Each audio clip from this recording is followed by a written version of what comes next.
देखि 700 मिनिमम 100 रुपैयाँ पनि राख्न सकिन्छ।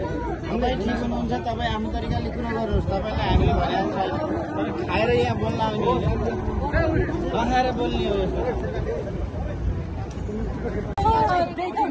हजुरहरूले उहाँसँग भन्छ त्यो मान्छे खोइ त नि यहाँ तपाईँहरू रक्सी हराउनु भएको छ हो। तपाईँ यसो गरेर उहाँले खानुभएको छ उहाँले खानुभएको छ तपाईँलाई तपाईँहरू एकाएकी खेलकुद हेर्न आउने होइन रक्सी हराउने गेटबाट बाहिर निकाल्न म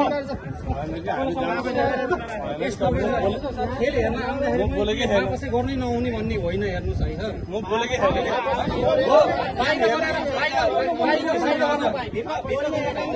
केही मान्छे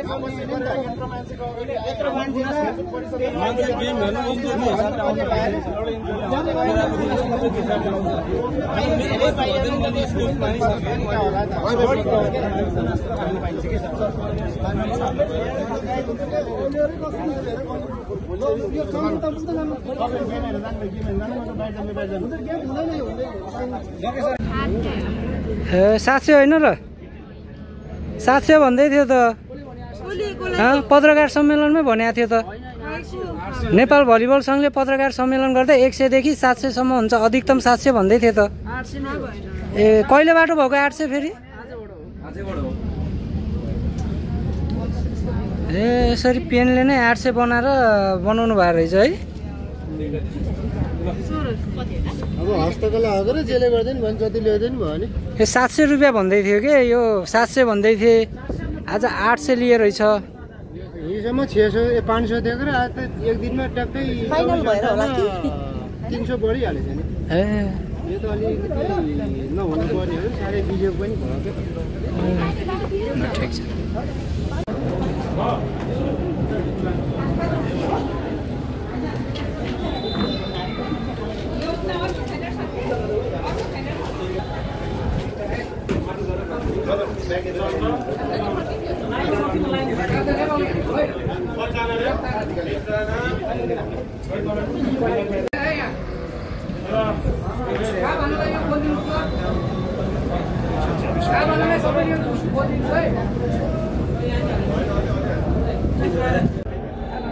दर्शकबिन एनबिए कप भलिबलको आज फाइनलको खेल हुँदैछ र यसअघि नेपाल भलिबल सङ्घका अध्यक्ष जितनबहादुर चन्दले पत्रकार सम्मेलनको क्रममा टिकटको मूल्य अधिकतम 700 रुपियाँसम्म मात्र जाने भनेर बताउनु भएको थियो। तर यद्यपि आज फाइनलको दिनमा भने त्यसलाई बढाएर 800 रुपियाँ बनाएको भेटिएको छ र त्यहाँ टिकटमा हातले नै 800 रुपियाँ लेखेको पनि देखियो र टिकटमा यसरी गण्डकी प्रदेशको भलिबलको फाइनलमा धेरै दर्शक आउने भएपछि टिकटमा कालोबजारी गरेको स्पष्ट देखिएको छ।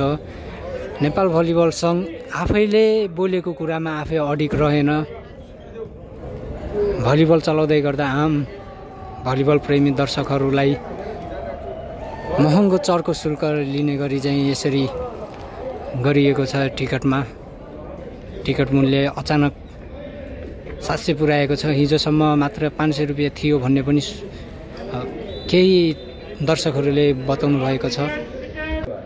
हामीले चाहिँ यो चाहिँ निर्णय के भन्दाखेरिमा सङ्घले आफैले काटे पनि अर्कोलाई कसैलाई जिम्मा दिए पनि त्यो टिकटको चाहिँ सर्टेन एउटा चाहिँ हाम्रो चाहिँ रेट हुन्छ, लाइक कि 100 देखि 700 मिनिमम 100 रुपियाँ पनि राख्न सकिन्छ, 700 पनि राख्न सकिन्छ according to the pressure of the people.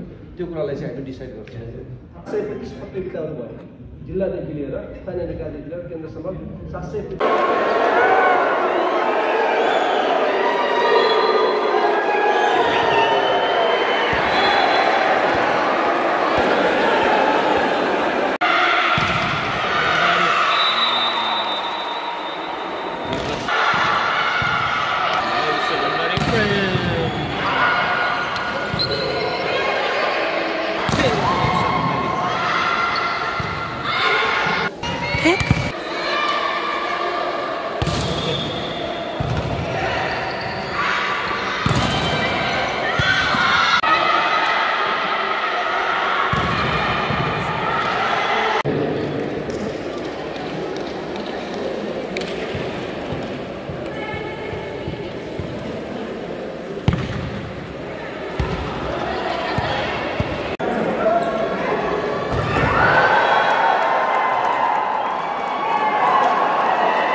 दर्शकबिन एनबिए कप भलिबलको आज फाइनलको खेल हुँदैछ र यसअघि नेपाल भलिबल सङ्घका अध्यक्ष जितेन्द्रबहादुर चन्दले पत्रकार सम्मेलनको क्रममा टिकटको मूल्य अधिकतम 700 रुपियाँसम्म मात्र जाने भनेर बताउनु भएको थियो। तर यद्यपि आज फाइनलको दिनमा भने त्यसलाई बढाएर 800 रुपियाँ बनाएको भेटिएको छ र त्यहाँ टिकटमा हातले नै 800 रुपियाँ लेखेको पनि देखियो र टिकटमा यसरी गण्डकी प्रदेशको भलिबलको फाइनलमा धेरै दर्शक आउने भएपछि टिकटमा कालोबजारी गरेको स्पष्ट देखिएको छ।